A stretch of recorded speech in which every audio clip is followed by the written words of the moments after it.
Wine Surger Advent Calendar 2024.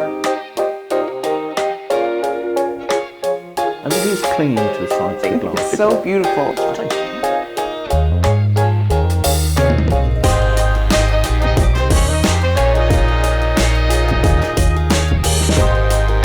Hey everyone, welcome back to day 11 of Wine Searcher's Advent Calendar 2024. The Americas. The Americas. David, what do we have today? Today is a wine I'm really quite looking forward to. This is Harvey and Harriet. It's the 2020 vintage. This is a wine from San Luis Obispo, which is south of the bay in California. So you're about halfway between San Francisco in the north and Los Angeles to the south, just north of Santa Rosa. It's actually quite a cool area in terms of that it's an area that is moderated by the maritime influences from the sea. You've got quite deep, cold ocean there. But as you get further inland, you get some warmer areas and really good sunlight on the hills, and you can ripen red wines. So yeah, I would like to talk about the label, because the label is very simple, but I've noticed that there's two people up here. Yeah, well, not surprisingly, those are Harvey and Harriet. Evidently, the winemaker, I love the story of this wine actually. The winemaker Eric Jensen has named this after his parents, who were Harvey and Harriet. Oh, that's lovely. And he's named it that way because he wanted to make a wine that his parents would like, and a wine that his parents could afford to buy. And evidently the couple on there are his parents there, but there's a line there, and he describes them as walking on the tightrope of life, and they're holding hands. And Wow.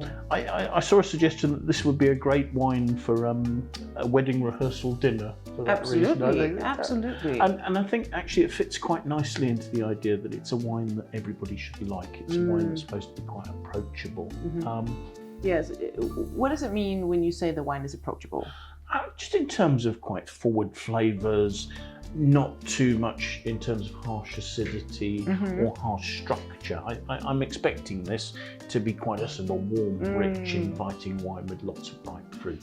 Would you say that has something to do with, because I read here in the booklet that it's made up of 7 different the grape varieties, I think it's mostly Cabernet Sauvignon or something like that. In an area like this, a way of creating complexity is to put in more grape varieties, because they'll have quite slightly different styles. So you've got the Cabernet Sauvignon, which should have more of a sort of a cassis note. You've got some Syrah, which will add some spiciness. There are other varieties, sort of Petite Sirah, Petit Verdot. I think there's some Malbec in there. Okay, so you mentioned the Petite Sirah. Is that in any way related to The Syrah? No, it's not. It's actually a grape variety that in other places is called de Rif, and it tends to give quite sort of big, gutsy, well-coloured wines. So it's more powerful than the Syrah, to be honest. So the Syrah tends to add spiciness, whereas the Petit Sirah will add sort of guts, along with Petit Verdot, which is also quite bold. I think there's also some Cabernet Franc in there, a tiny amount of that, which should add a bit more sort of 6%. Freshness. So in an area like this, combining varieties can add to that complexity. Yeah, it makes me wonder why, because it seems like that is one of the reasons why it's very approachable. So it just makes me wonder why there aren't more wine made the same way.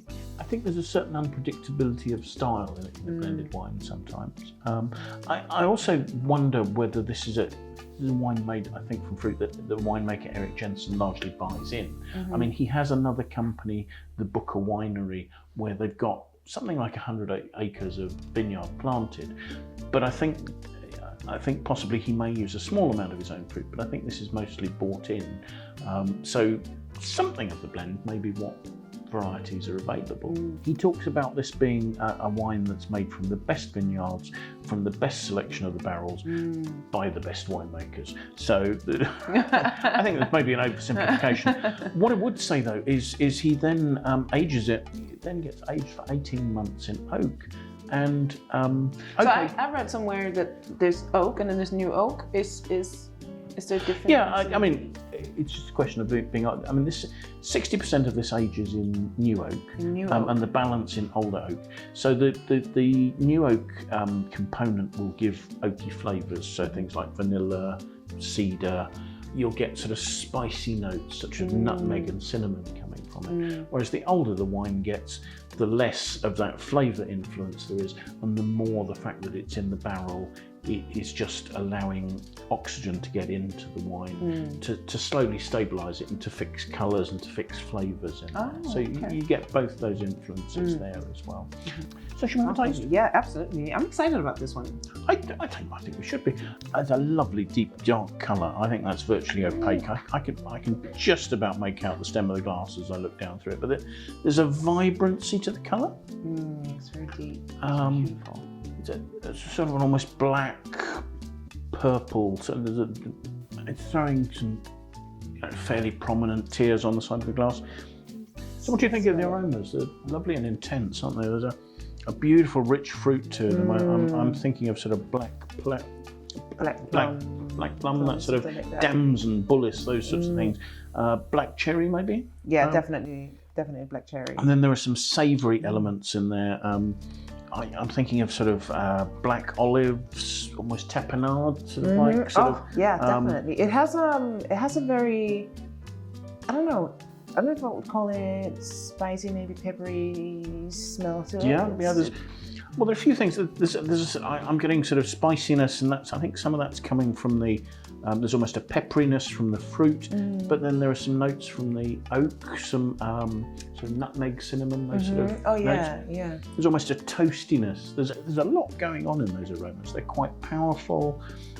Beautiful, juicy, dark fruit, spices, something a bit savoury going on there. The smell reminds me of the holidays, like Christmas. There's something. Yeah, it's almost sort of like a sort of rich fruit cake. And cinnamony, sort of, yeah. It's exotic spices. Yeah. It's that sort of thing. It's beautiful.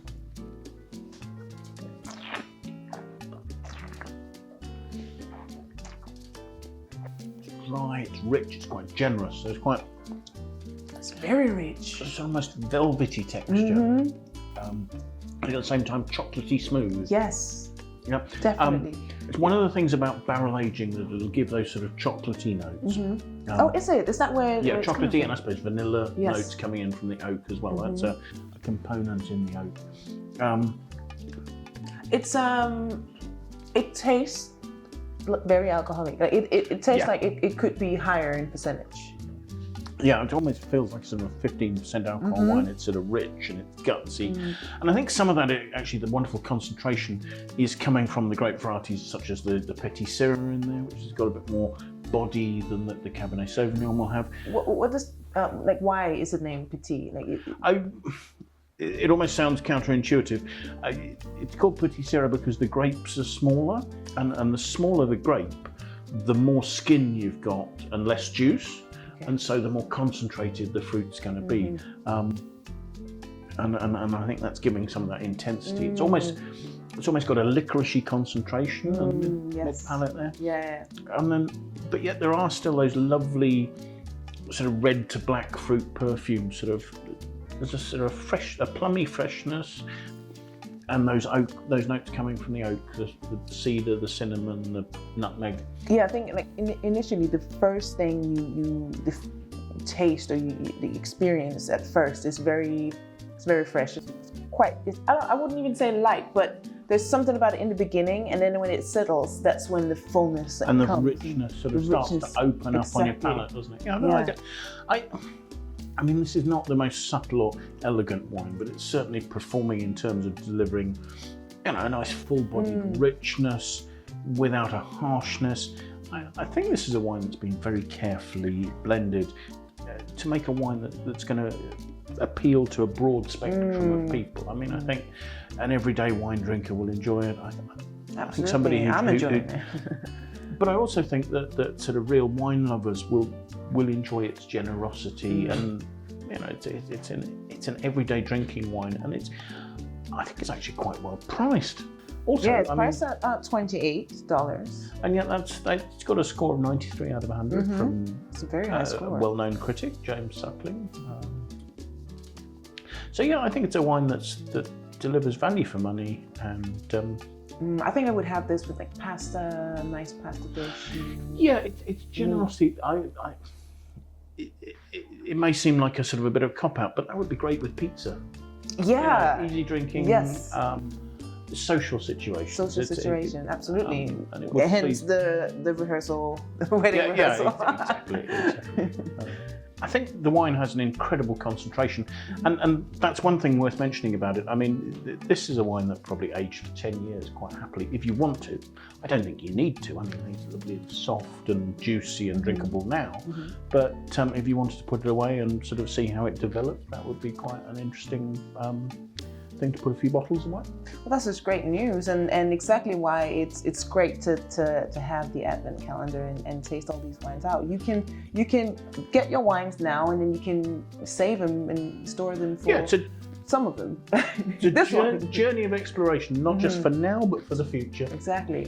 Well, guys, if this is something that you would like to do, get the Harvey and Harriet, and you can store it for the next 10 years, maybe at a wedding. Yes, exactly. Maybe at your wedding rehearsal. Scan the QR code and go to Wine Searcher and find out where you can get it. I think it's something to look forward to for the future. I think so too. Future me will be happy, that's for sure. So thank you for today. We'll see you back again tomorrow.